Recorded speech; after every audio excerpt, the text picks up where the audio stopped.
Thank you so much. Thank you so much. All right. So yes, so welcome. What is Engrealities? So our official name registered is Engineering Empowerment Initiative for Africa, EIA. And initially, when we started all of this, we wanted engineers to connect with the realities of what they were studying. So we've nicknamed it, our nickname is Engrealities, but the full registered name is Engineering Empowerment Initiative for Africa. All right. So what do we do? Why do we do what we do? And I think this statement is very important. Just think about it for a moment. Lack of engineering expertise is like a brake on developing economies. And without purposeful intent, engineering expertise does not really take off. And I feel like that's where we are in Nigeria and Africa as a whole. And if we don't do something about the way engineering is going in Nigeria and in Africa, we will not be able to take opportunities of even, Internet 4.0 or 4.3 or Internet of Things. So many things keep coming along. But if we don't have that expertise, if we don't have that ecosystem for engineering in Nigeria, we won't be able to grab it. And we can see what has happened with fintech in Nigeria. There was an ecosystem already of the banking sector. There was an ecosystem of all of those things. And so when the fintech came, it was easy for them to innovate and innovate themselves into that fintech spaces and all of those kind of things. There were people that were building it. They knew what the problem was. They knew how payment solutions and all of those things. They've worked in banks. There was a lot of rigid, robust structure that a fintech could sit on in Nigeria. But for engineering, we don't have anything like that. That even new technologies, new ideas, AI, artificial intelligence, as it relates to engineering, I know a lot of people are doing coding now, data analysis, and that's good and that's fine. But there's a huge part of this that is engineering based. And because we don't have the engineering expertise, all of that base is going to another country or going to other places while we are left with the data analysis side of things. That's not to say that's not good. But if we have engineers that do not have jobs in Nigeria, then they should be able to do this. So I just wanted to put that out there. And I think it's something for us to think about. And I'm happy, and it will be good for me to hear from all of you at the end of this conversation, because you're all professionals working in different fields, and to see how we can furthermore contribute to that engineering expertise. So that I feel like that quote just anchor what we're really trying to do. So our vision is to promote engineering development as a tool for national development by educating, encouraging, and assisting Nigerian engineering students and graduates in order to increase their capacity for success and interest in engineering careers and businesses. This vision it looks so simple, but I think this is where the crux of the matter is.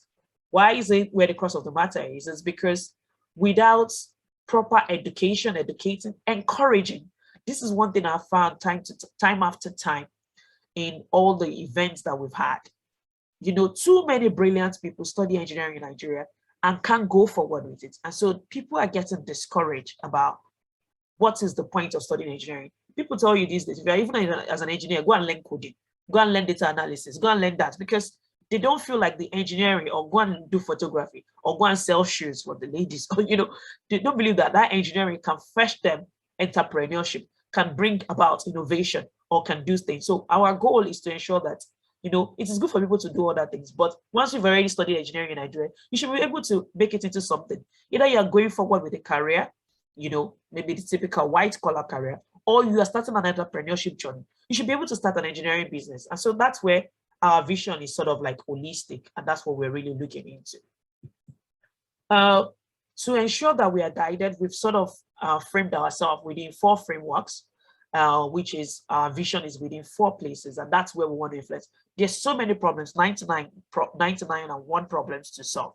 However, to be able to move forward, we need to be focused. So we focused on 4 parts. So the first one is what we call learn, which is why we do engineer in training workshops. We've been doing a couple of that. I think we've done 4 already. Just teaching people, telling them about innovative culture and all of those kind of things. Just re-educating in where the gaps are. So there's a lot of theoretical knowledge, but there's a lot of also gap about where engineering sits within the world. Some people don't even know, some engineering students now don't even know what the engineering trend is in their field. So we've been doing that job of sort of educating them.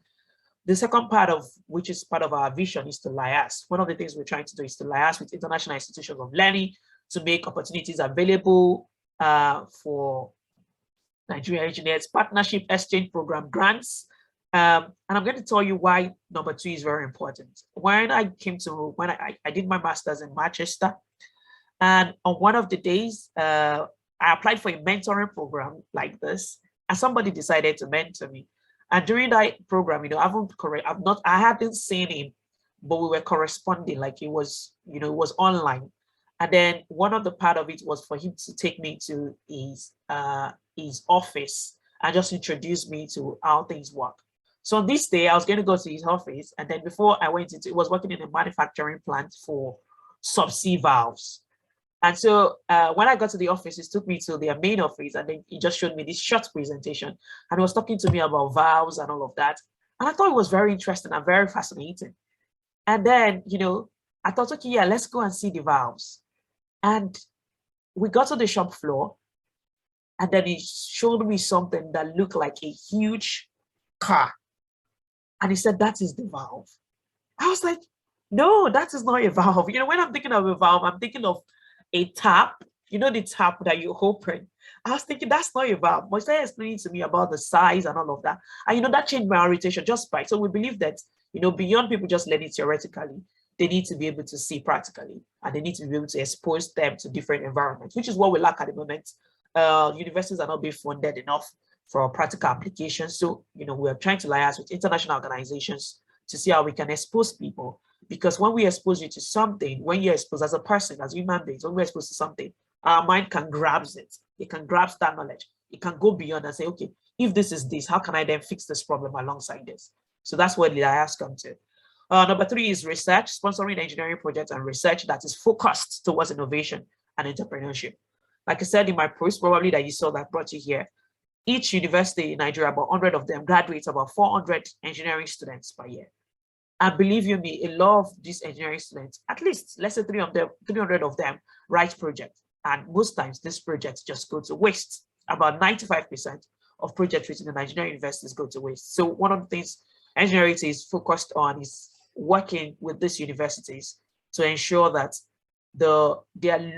first of all, they are doing peer reviewable research. It's not just somebody sat down and thought, oh, why can't you use water instead of petrol? It has to be peer reviewed. It has to be something that a lot of, I've come across a lot of projects sometimes, and sometimes it's just not holistic in the thinking about or the design process. So we want people to be thinking about research and to be thinking about how best you can innovate. I remember during my industrial training, a 500 level student, which is a final year student, yes, whether 400 or 500, I wouldn't know now, came over to my IT place and was requesting that he wanted a mild steel that had 0.6% carbon, and my boss said, nobody's going to produce that because it's not my store. Okay, so there's this huge disconnect. There's this huge disconnect between the industry and the universities. So therefore, a lot of the projects are irrelevant. So one of the things we want to do is to ensure that we go along and just sort of tutor them alongside, people like you and all of that that can talk to these lecturers and all of them. Also give them, sometimes share research with them such that they can be able to see what is happening with their peers around the world.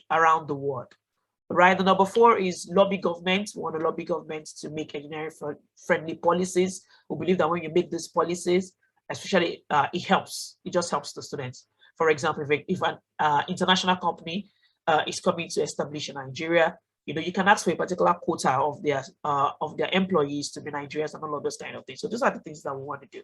So, but where do you come in? You come in the learn, because learning is not just by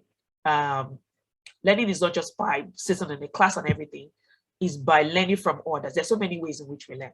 And so you are coming in, our engineering mentorship program is calling you under our Learn umbrella, which is where we are focused right now. And we want these mentees to learn from you, because the good thing is you've gone through that process and you know where you will have probably needed advice. Also, you can see the gaps in which, some people say, if I knew, I probably have done a master's. If they find you, I would have done a master's, or I didn't need a PhD, you know, so many things like that. So we believe that a lot of our students can learn from you. And also a lot of, you know, for accountancy in Nigeria, it's not hard to find an accountant practicing accounting. But for engineering, it's really hard to find engineers practicing engineering. So that's where you guys come in.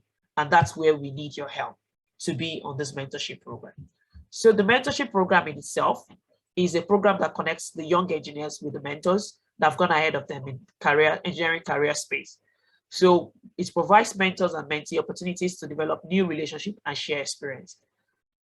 This is really very important to us. A lot of the times when we've spoken and engaged with the young professionals and young engineers, they can't see a future in what they are studying. A lot of them don't have enough money to probably travel out or to jackpot, as they will say in Nigeria, you know, and they're feeling like their degree is useless because they come out of the university and they're looking for jobs. And somebody say to them, no, I can't give you a job. Just go and learn data analysis or go and learn. They're like, okay, why didn't I just learn data analysis right from the beginning? Why did I waste 4 or 5 years doing an engineering course? It seemed like that skill is not exchangeable for money.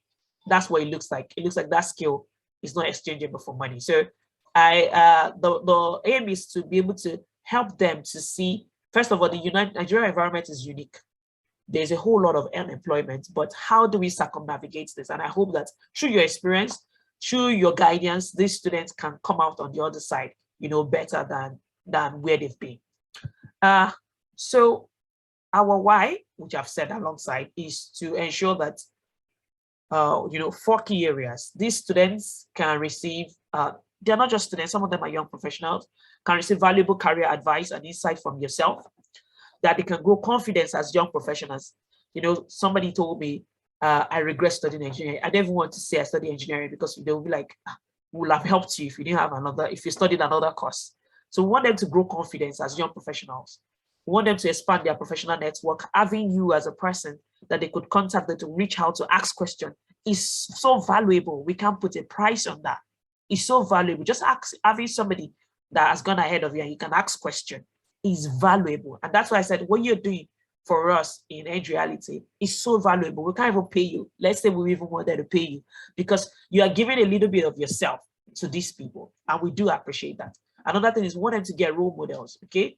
We want them to really get role models. One of the things that really helped me personally is seeing female engineers that have gone ahead of me and seeing what they've been able to do, even in my own field, all right? So I feel like, okay, if they could do it, I could do it. I don't feel like there's anything stopping me because I have these role models ahead of me. And so we want these people to have role models ahead of you. You know, somebody said, I'm looking for, you know, one of the last classes we have, they said, I'm looking for a control system engineer that can just put me through. So that means around him, he has not been able to find anybody in control system, all right? He's studying electrical engineering. So that's really, you know, what our why is and why we have brought you together to join us on this journey of mentorship, all right? So the program starts on May the 1st. And so it's going to run for 3 months. And we've sort of like given a guidance because we know that these students come with different mentors, different things, but we sort of like come together with a sort of like a guidance scope in how we want you to sort of relate with them. This is a guide so that I can guide you, you know, just so that you're not lost in, because they might want to ask you plenty of questions and all of those kind of, a lot of questions rather. And so this guide is just to guide you in how we want you to sort of treat the program. So for example, week 1 and week 2, we want you to get to know them. You can get them to write a 1-page CV and a 1-page DV, because a lot of people, when you say CV, they just copy from everywhere and just put it together and all of that. But, you know, get them to write a 1-page DV, which is dreams and visions about themselves, how they see themselves. Why did they even study engineering in the first place, all right? So maybe that will help. Then you can be able to really get to the core of how you want to train them. But the average Nigerian, if you say the Nigerian engineering student, say write a CV, they'll just copy different things from different, so even things that they cannot do. So I think it is good for them to have a 1-page CV and a 1-page DV that they submit to you. That sort of gives you a guidance on how to relate with them. You know, you can tell them about yourself, you know, how you go to where you are. It could be a Zoom call, you know, we'll send you their details and you can relate to them. And then we want you to give assignment to them based on your perception of them in that week 1 and 2. Just probably you see what they've written in their dreams and vision. Maybe somebody said, I don't even have dreams and vision. That might be your own assignment, but we're leaving it to your discretion to give them assignment, because we know that they're going to get different people. What we try to do is we've tried to match the mentees' interest and area to your own area. So they should not be too far off the target for you. Then week 3 and 4, we're looking at skill improvement week. There's a whole lot of skill gap because in Nigeria previously, we have not fine-tuned skills. We have not put in skills as writing skills, communication skills, speaking, presentation skills has not been something that has really been emphasized. We've really emphasized academics. Okay, so and sometimes the difference between these people being able to thrive is the level of skills that they have. So we want week 3 and week 4 for you to look at their skill set and see where they can improve. Week 5 and 6 is to look at their career path refinement. You know, somebody says, I'm studying mechanical engineering, but I want to be a control system engineer. Okay, so how do you want to get there? All right, because you've already missed the mark of the first one. So how do you get back on track? Or how do you, is the opportunity to tell them what works and what doesn't work? That doesn't mean you're saying their dream is not valid, but it's to be able to lay bare to them to say, okay, this is how you can refine your career. Then week 7 and week 8 is flexible week. So, you know, whatever it is that you have that you feel like it could be working on that week, that's fine for us. Week 9 and 10, we'd like you to introduce them to your network, workplace, or tools. Are there softwares that you use? Are there things that, you know, do you want to introduce them to anybody in your network that you feel could help them? We would truly appreciate that. Or do you want to put place, do you want to, for example, if you were in Lagos, they were in Lagos, you could say, oh, could you come one day? Let me show you around the office. We would truly appreciate that, because that is really, really invaluable what that does for them. And then week 11 and 12 is our final week, which is the presentation week. And at the end of the day, we have a showcase. So really, that's what our program majorly it's really about, and that's what we've fine-tuned it, and that's how we want to go ahead. So I'm just going to leave the room open for questions. What we're also going to do is we are going to be asking for feedback from you. So they're going to have something like a logbook, because we don't want to waste your time, neither do we want to waste their time. So we're going to have a logbook such that they will come and, you know, they will come to you and whatever it is they learn from you, they are feeling it and they're giving us feedback. And also you can also give us some feedback. For example, if we give you a mentee and they don't show up, we want you to give us feedback, because we don't want anyone to waste your time. And that's really very important to us. At the middle of the program, I think we're going to have a catch up and just see how everyone is doing, mentor, mentee, and, you know, that's what we plan to do. So yeah, I think I've spoken for a while. Let me leave the room open for questions.